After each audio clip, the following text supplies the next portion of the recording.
Hi அஸ்ஸலாமு அலைக்கும். எங்களோட வீக்கெண்ட் மினி ஷாப்பிங் தான் நீங்கள் பார்க்க போகிறீங்க. ஷாப்பிங் ஸ்டார்ட் பண்ணுறதுக்கு முன்னாடி அங்கே இருந்த ஒரு ரெஸ்டாரண்ட்டில் எங்களோட ஈவினிங் ஸ்நாக்கை குயிக்காக முடிச்சிட்டோம். பழம்பொரி சுழியம்னு நல்லா இருந்தது. ஆனால் அது தமிழ் கடைன்றதால வடை ரொம்பவே நல்லா இருந்தது.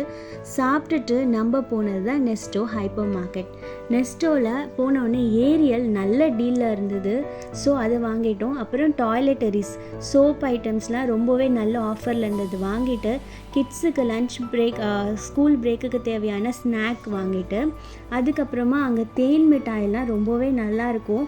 ரேட் கூட தான், ஆனால் என்றைக்காவது ஒரு நாள் நம்ம வாங்கிக்கலாம். ஸோ நம்ம அங்கே போயிட்டு தேன் மிட்டாய் வாங்கிட்டு அதுக்கப்புறமா கிட்ஸுக்கு இந்த வீக் லஞ்சுக்கு பிரேக்ஃபாஸ்ட் தேவையானதெல்லாம் வாங்கிக்கிட்டு சிக்கன் எல்லா கம்பெனி சிக்கனுமே இருக்கும். ப்ரைஸுக்கு ஏற்ற மாதிரி குவாலிட்டி நல்லாயிருக்கும். நம்மளுக்கு என்ன சிக்கன் வேணுமோ அதை வாங்கிக்கலாம்.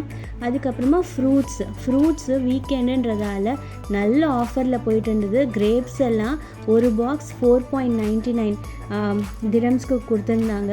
அதுக்கப்புறமா ஃப்ரூட்ஸ் எல்லாமே நம்ம வாங்கிக்கிட்டோம். ஃப்ரூட்ஸ் வாங்கிக்கிட்டு அதுக்கப்புறமா அங்கே சப்போட்டா ரொம்பவே நல்லா இருந்ததுன்னு வாங்கிடலான்னு பார்த்தோம்.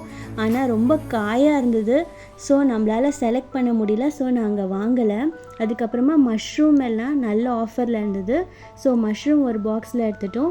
அப்புறம் மில்க் ஐட்டம்ஸ் எல்லாம் வீக்கெண்டுன்றதால எல்லா கம்பெனி ப்ராடக்ட்லையுமே நல்ல ஆஃபர் கொடுத்துருந்தாங்க. அல்மராய் ரவாபி எல்லாமே நல்லா இருந்தது.